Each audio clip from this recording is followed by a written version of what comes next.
everybody, got a shortest path edge node set up for you. You guys can check out. I'm going to go ahead and put this on my Patreon.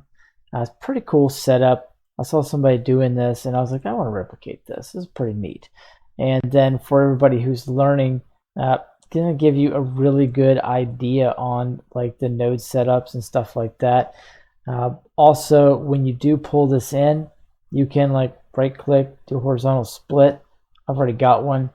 And what you can do is you can pull up the asset browser, okay? This is how you're going to get this to work. This node setup here, it's going to come in like this, like a node group. And the first thing you're going to need to actually do is go into Edit, go into Preferences, and just select down here under the Asset Library and hit the plus symbol. It's going to give you the option to create something. So I've got this new folder. I'll click Add Asset Library. Now you're done unless you see the save down there. And just a quick point, make sure that once you have that blend file and you open it, that you go ahead and click Save As, find out wherever that folder is, like my new folder, and save it inside there in that. So it can read it in the path inside the Edit and Preferences right here. And once you dump it in that folder, it's going to pop up over here. You just have to do the drop down and find what you named it and pull it up. And that's how that's going to work. So over here, what you can do, and this is actually it should come in already as an asset, but I right click and made this an asset. So it says clear asset now. And so now I can come down here and I've got a new folder called new, and I've got a geometry nodes setup right here.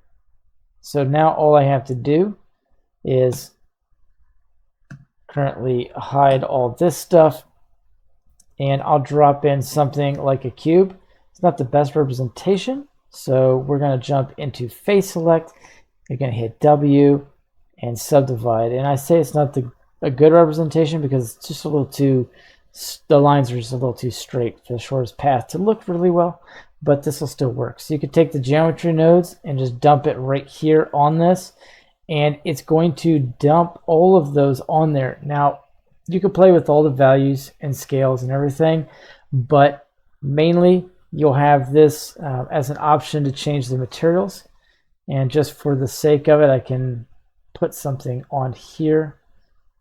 Maybe make it a little more metallic so it looks nice. And bring my roughness down just a touch. Something like that. Nice icy blue. Looks cool. And so now you can drag and drop that on anything you want. Come over here to the modifier panel, and you can hopefully not have to put in no, you don't have to put anything in, but if you do have to put in another control object for the proximity, you would just hit the X on that, and then you can bring anything you want in here. Make sure it's somewhat of a decent size. The one that I have coming in is just an icosphere, and it's hidden in the visibility for renders. Okay, so it doesn't show up in renders automatically, so you may want to just use the one I've got. But if you don't feel like doing that, you can come back over here and grab the teardropper from the control object, and it will now control via proximity, like where these veins are going to start and where they're going to kind of extend to. And then I say you can play with all the seed values in here and get like endless variations. That's the instance seed. Okay. Then you've got another random seed. One of these is actually set on the extrusion and will cause some pretty cool things. You can also, and I set this one up, and this one may crash your PC, but just try not to. Just hit the right arrow on the offset scale 1, and it's going to pop the veins off onto the edge. So like 0.011 actually looks pretty good, but I mean, you can get crazier with this if you want.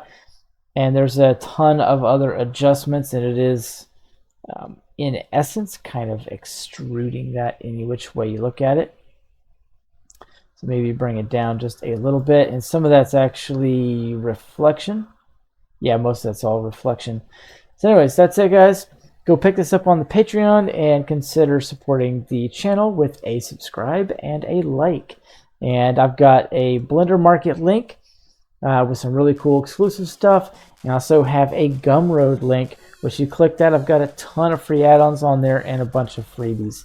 So go check it out, support it, give some 5 stars on the Gumroad. And if you pick something up on Blender Market, just rate it.